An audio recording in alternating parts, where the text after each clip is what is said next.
If you're anything like me, you're wondering what you can do with your kids during this time of lockdown or social distancing or whatever while you deal with this pandemic situation. So today I'm going to show you how you can do a fun little art activity using Google Drawings to spend some time creating something kind of neat. It makes a really neat illustration effect. So let's have a look. So the first thing you're going to do is go to your Google Drive. You're going to go to New, then More, then Google Drawings, and then you're going to find a picture by going to Insert, Image, and then Search the Web. So I've searched for a tree frog here, and then what I'm going to do is I'm going to select it and then click Insert to bring it into my canvas. So for this activity, it makes sense to be zoomed in a bit so you have a bit more control. So I'm going to use the magnifying glass to zoom in, and I've gone in a little bit too far, so I'll just choose the drop-down menu beside the magnifying glass and zoom out a bit. Next, I'm going to go over to my line tool. Normally it looks like this. You have a line there, but what I'm going to do is I'm going to go down so it says curve. You want to choose curve for this activity. And what I'm going to do is I'm going to start outlining around the eye in successive layers so that I can create a picture. So as you can see, I'm going around the edge of the outside of the eye. Every time you click, you make a little anchor point for the curve that you're making. So you're going to go all the way around the eye, adding a click here and there. So there's a click, here's another click, and another. And then just go straight through the eye here, because there's going to be other layers that are going on top of it. When you finish, it will sort of snap to a shape and you can connect it back to the beginning. But what we're going to do is we're going to change the fill to transparent. So it's all we can see is the outline. Next, we're going to choose the outline of this black area on the eyeball. And again, make it transparent. I'm just speeding this up so you can see I'm going around the outside of the orange part of the eye right now. And again, keep making it transparent so all you see is the lines.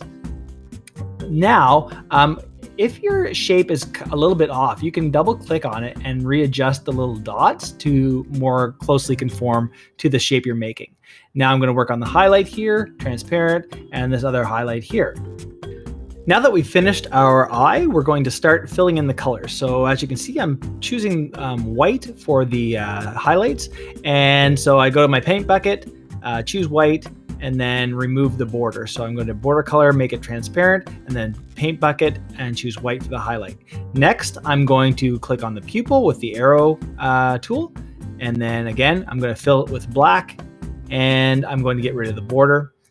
Not really necessary that time, but I just felt like doing it. Next, I'll click on the eyeball, and on this one, I'm going to do something different. I'm going to go my fill color, and then I'm going to click on the gradient tool because you can see it goes from like one orange to another. I'm going to change the type of my gradient to a radial, which is like a circular one, and then I'm going to choose the anchor points at the end. So I'm going to make that a bright orange, and then on this end, I'm going to choose a darker orange. So it's going from a light orange to a dark orange, kind of like the frog's eye. When I click OK, you'll see that there's like a subtle gradient effect, which kind of looks nice. Again, make the border transparent and then move on to your next shape. Next, we'll go on this black layer, choose black. And I want my shape to conform to my eyeball a little bit better, so I'm going to double click on it and then just once again move these little circles, these dots, so that they more closely align with the actual shape of the eyeball. Next, I'm going to go to my last layer of my eye, the little eyelid there, and I don't see the color I really want here, so I'm going to go down to Custom, and I feel like it's kind of a bluish gray, so I'm going to go to the blue section and just drag our selection over to the grayish end, and then hit OK, and then I've got something that kind of looks like the original color. So in addition to changing the color, you can also change the transparency. So I feel like these highlights are a bit too bright. So what I'm going to do is I'm going to go down to custom, and then I'm just going to adjust my transparency slider so that the highlights are a little bit see-through. It almost will give it more of a glistening look. Now, so I can show you what it looks like, I'm going to hit the drop-down menu beside the magnifying glass and choose Fit, and I'm going to click on my original picture and press Backspace or Delete to get rid of the original picture, and there you can see my eyeball that I've created without the picture. So I'll just Control-Z it back so that we can get our picture back. So I'll just do Control-Z, and there we go. And now I'll start on the next section, which is going to be the overall shape of the frog's head.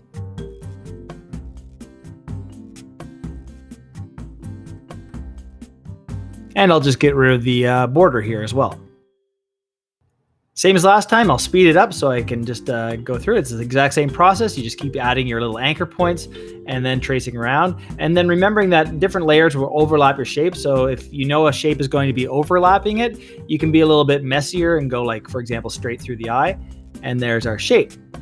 But we have a problem now, which is that now part of the eye is overlapped by the skin. So what we're going to have to do is we're going to have to adjust our layers. So let's choose a color for this layer.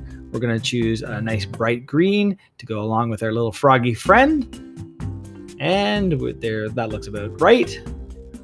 And I will hit OK.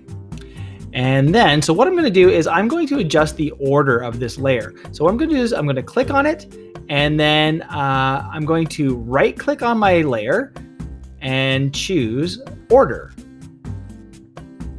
When I go down here, I can choose either send backward or send to back. And if you send backward, it moves it downwards one layer at a time. So as you can see, that revealed one highlight. This will reveal another highlight.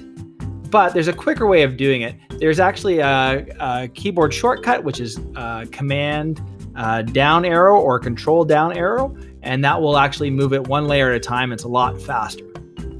So now I'll just speed up the video a little bit so that you can see. As you can see, I'm just going to go around the a little few of the highlights here, create like a little white layer, and maybe this little shadow here, a little greenish layer. Again, customize as much as you want. You can go basic colors, or you can go into more in-depth colors if you want. If you're going for a tiny detail, I recommend you zoom in to let you get around these curves a little bit more easily.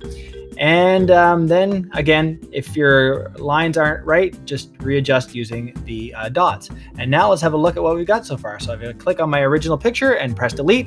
Away it goes, and that's the start of my awesome frog picture. Depending on the complexity of your original image, this could take quite a while, but luckily we've got lots of time ahead of us here. So please stay safe and please stay healthy, and good luck with your art. I'd love to see some of it. Have a great day. And don't forget to undo if you make a mistake. It's a great way of fixing your problem.